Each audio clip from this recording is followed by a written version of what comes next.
Dorothée Fouqueret, notaire en Finistère. Bienvenue Dorothée dans ce magnifique cadre concarnois à l'Hôtel des Sables Blancs. Nous allons parler de quoi aujourd'hui Dorothée? Alors aujourd'hui Sandrine, on va parler de la société civile immobilière.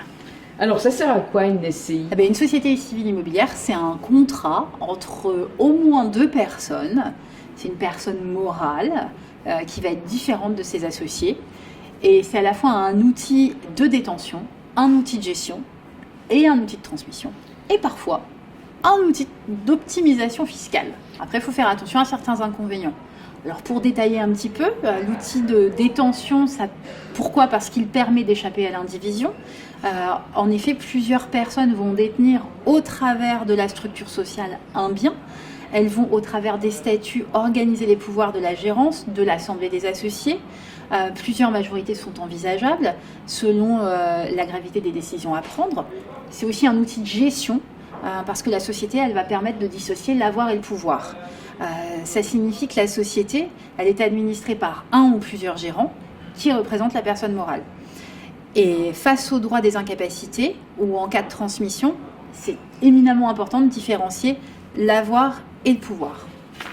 Et enfin, un outil de transmission, ça va permettre effectivement pour des parents notamment de faire une donation-partage de parts sociales. Quand on n'a qu'un seul bien, on ne peut pas faire de donation-partage.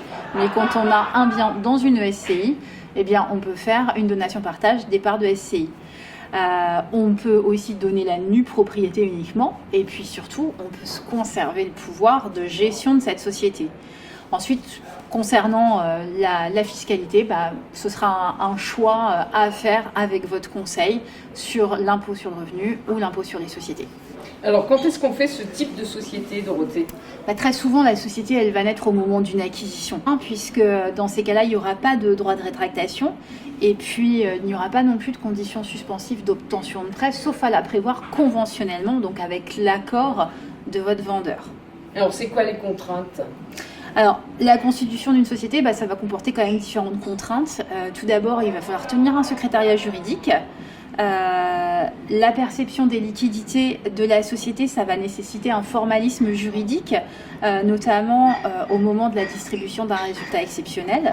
Une société civile non familiale peut voir aussi la durée minimale d'un bail d'habitation nu porté de 3 à 6 ans. Donc voilà, ce sont là les inconvénients majeurs qu'on peut trouver. Comment fait-on pour créer une société, justement? Alors la constitution d'une société, ça va commencer par la rédaction des statuts. Il est indispensable de porter une attention particulière à différentes clauses, notamment l'objet social, la clause d'agrément, la clause de retrait, la gérance et l'option fiscale. Ensuite, on va réaliser les apports en capital social de la société. Ensuite, l'enregistrement des statuts auprès de l'Arcel des impôts. Et puis enfin, la publication dans un journal légal et les matriculations. Et la fiscalité dans tout ça? Alors, il va y avoir un choix crucial à faire entre l'impôt sur le revenu et l'impôt sur les sociétés. Donc, on aura tendance à opter pour l'impôt sur le revenu quand le bien a un faible rendement locatif. L'avantage, c'est qu'il n'y aura pas de taxation supplémentaire lors de la distribution des revenus puisque la société, on dit qu'elle est transparente. La plus-value immobilière aussi, dans ce cas-là, en cas de revente, elle sera celle des particuliers. L'impôt sur les sociétés, on va plutôt le choisir quand il y aura un fort rendement locatif parce que dans ce cas-là, on va pouvoir pratiquer ce qu'on appelle l'amortissement. Nos amis comptables et experts comptables connaissent bien ça. Mais dans ce cas, les revenus distribués seront taxés.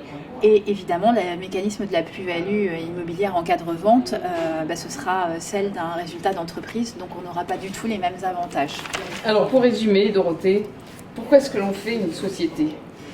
L'intérêt de recourir à la société, ça peut être notamment pour la transmission, l'optimisation grâce au démembrement de propriété, de la donation de la nue propriété des parts avec la réserve d'usufruit, en fait tout en transmettant à terme à moindre coût de l'ensemble de la valeur, mais en même temps on va pouvoir se conserver le pouvoir de gestion Et voilà, c'est la fameuse distinction à laquelle on tient entre l'avoir et le pouvoir.